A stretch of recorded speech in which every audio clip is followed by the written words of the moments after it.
یہ قصہ ہے محبت کی ایک بے مثال داستان کا اور بے مثل محبت پر مالک کی لازوال عطا کا قصہ۔ وہ ایک گمنام بوڑھا شخص تھا جسے اپنے مادری زبان بلوچی کے علاوہ کوئی اور زبان نہ آتی تھی۔ عربی تو کجا، اسے اردو تک نہ آتی تھی۔ اس کی ساری زندگی دوسروں کی بکریاں چراتے جھونپڑی میں گزری تھی، جھونپڑی جو اس کی اپنی زمین پر نہ تھی، سردار کی زمین پر موجود اور موسموں کی شدت سے شرمسار کھڑی تھی۔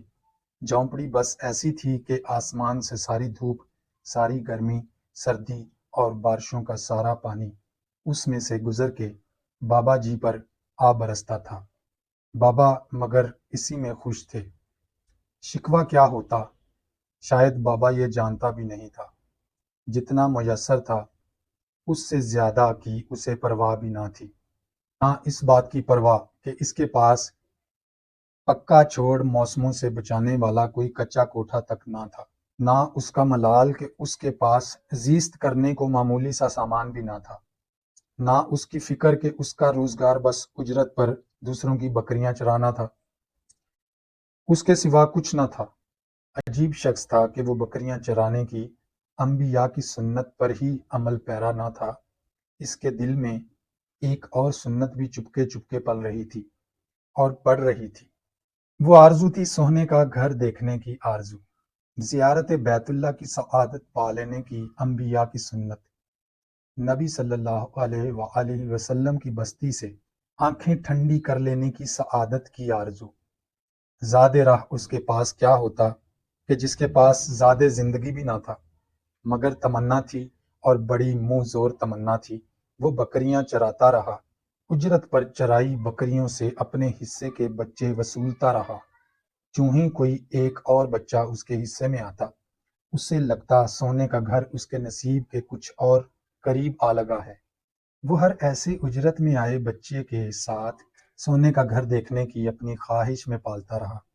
پھر ایک دفعہ جب تن پر اچھے کپڑے نہ تھے، پاؤں میں مناسب جوتا نہ تھا، جھونپڑی میں موسموں کی شدت روکنے کی موزوں صلاحیت نہ تھی، اس کے پاس بکریوں کی اجرت کے کچھ پیسے جمع ہو گئے، تب اس کا چاؤ دیکھا نہ جاتا تھا کہ اس کے دل نے الارم بجایا، سونے کا گھر دیکھنے کا ٹائم آ گیا۔ عشق کے امتحان مگر ابھی اور بھی تھے۔ ابھی محبوب کے ہاں حاضری کا ٹائم نہ آیا تھا۔ انسانیت پر کرونا کا امتحان آ گیا تھا۔ اس نے رضا کی گردن جھکائی اور تمنا بغل میں داب لی۔ وہ انتظار کی سولی پہ ٹنگ گیا۔ کرونا گزرا تو در محبوب تک جانے کے لیے زیادہ راہ اور بڑھ گیا تھا۔ اسی دوران اس کے پاس مگر کچھ بکریاں آ گئی تھیں۔ ان بکریوں کا عمر بھر کی جمع پونجی کا، زندگی بھر کی محنت کا اور بھلا کیا مصرف ہو سکتا تھا۔ اس نے بکریاں بیچیں اور در یار دیکھنے کو چل دیا۔ نہ ساتھ کوئی ساتھی اور نہ رشتہ دار، مگر اس راہ کا ہر مسافر اپنا ہی تو ہوتا ہے۔ ایک تھیلا بغل میں ڈابے، بالآخر ایک سویر وہ سونے کے مدینے میں کھڑا تھا۔ اسے اپنے نصیب پر یقین نہ آتا تھا۔ وہ ڈھل کے کندھوں کے ساتھ بہت آرام سے حرکت کرتا تھا کہ یہ مدینہ تھا جہاں بایزید بھی سانس گم کر بیٹھے۔ وہ مدینہ، بلوچستان کی ایک جھونپڑی کا باشندہ مدینے کے شان دیکھ کے دنگ رہ گیا۔ آہ، کہاں فقیر عجم اور کہاں سلطان عرب! اسی حیرت میں گم وہ اپنی کل متاع، اپنے جوتے اور جوڑے والا تھیلا بھی گم کر بیٹھا۔ عین یہی وہ لمحہ تھا جب وہ کلک ہو گیا، جب وہ اپنے تن کے آخری چیتڑے بھی سونے کے در پہ گم کر بیٹھا تھا۔ تو عین یہی وہ لمحہ تھا جب عرش والے کا اس سادہ مزاج محبت کی معراج پر التفات اور قبول عام برس اٹھا تھا۔ عین اسی لمحے آسمانی میڈیا حرکت میں آیا اور صحابہ کے حلیے والا بزرگ کے نام سے وہ عرب و عجم کے میڈیا پر وائرل ہو گیا۔ گویا جبرائیل علیہ السلام کے ذریعے عرش سے اسے بندے کو قبول عام اور محبوب عوام و خاص ہونے کا اعلان ہو گیا۔ اب خود اسے معلوم نہ تھا کہ وہ جو اپنے تئیں گم ہوا پھرتا ہے، اس سے زیادہ مدینہ اور اہل مدینہ کی دنیا میں مشہور کوئی نہیں۔ سبھی جانتے ہیں، کوئی 30 لاکھ کے قریب اس بار زائرین ارض مقدس میں تھے۔